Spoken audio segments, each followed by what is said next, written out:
menceritakan sejarah tentang perang pertahanan kemerdekaan Indonesia yang ada di Bali atau yang disebut dengan Puputan Margarana. Penjelasan ini adalah tugas dari pelajaran sejarah peminatan kelas 12 semester 1.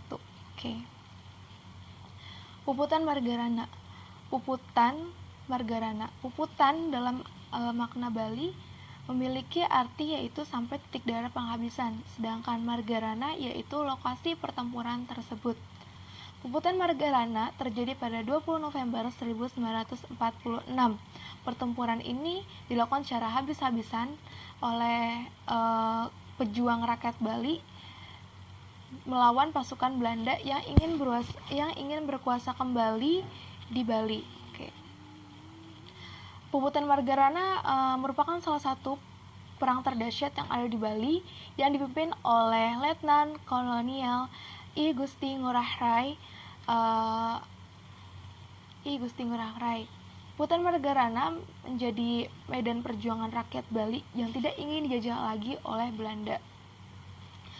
Beberapa bulan dan beberapa tahun selang Indonesia memproklamasikan kemerdekaannya, Nietzsche alias Belanda datang kembali ke Indonesia dengan membonceng pasukan sekutu yang baru saja mengalahkan Jepang di Perang Dunia Kedua, ingin berkuasa kembali ke Indonesia.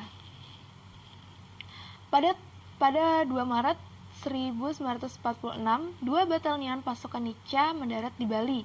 Semula tujuan dari kedatangannya Nietzsche dan pasukannya ini bertujuan untuk melucuti senjata tentara Bali.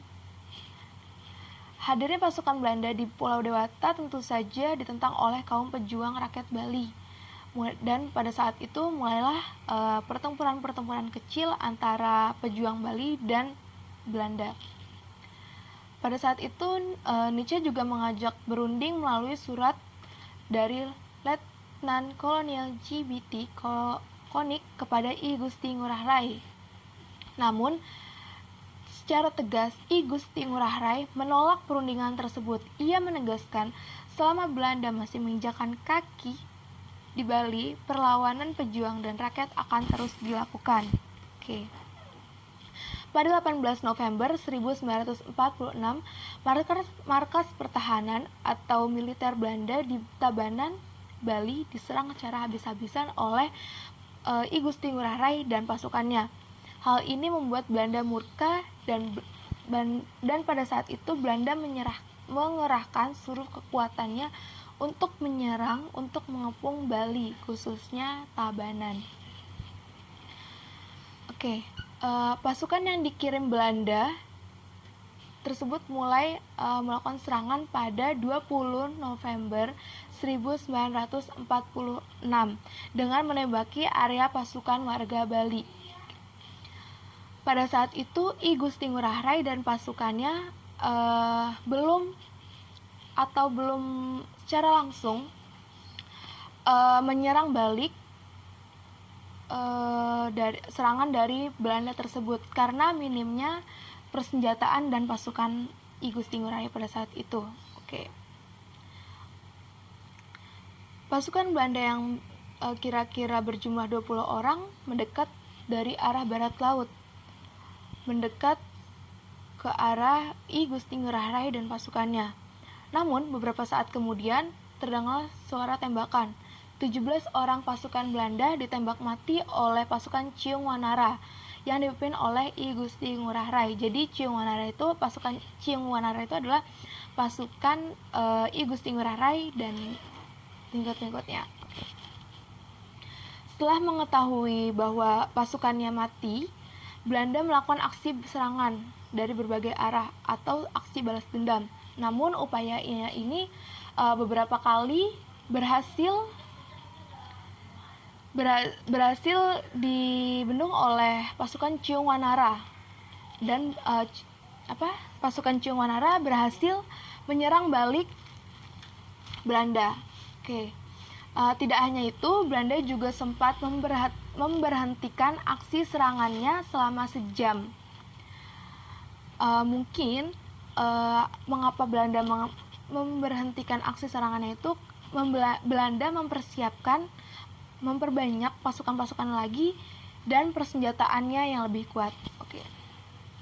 Beberapa saat kemudian, Belanda kembali menyerang dengan mengirim pasukan dan pesawat terbang yang lebih banyak, pesawat terbang pengintai ya. Oke. Serangan ini kembali berhasil dihentikan oleh pasukan Ciung Manara dan I Gusti Ngurah Rai. Akhirnya Belanda dan pasukannya mundur sejauh 500 meter ke belakang untuk menghindari pertempuran tersebut. Pada kesempatan ini, itu digunakan oleh I Gusti Ngurah Rai dan pasukannya untuk meloloskan diri dari kepungan musuh, karena pada saat itu I Gusti Ngurah Rai dan pasukannya sudah dikepung, dan secara garis besar pun jumlahnya itu kalah jauh. Oke.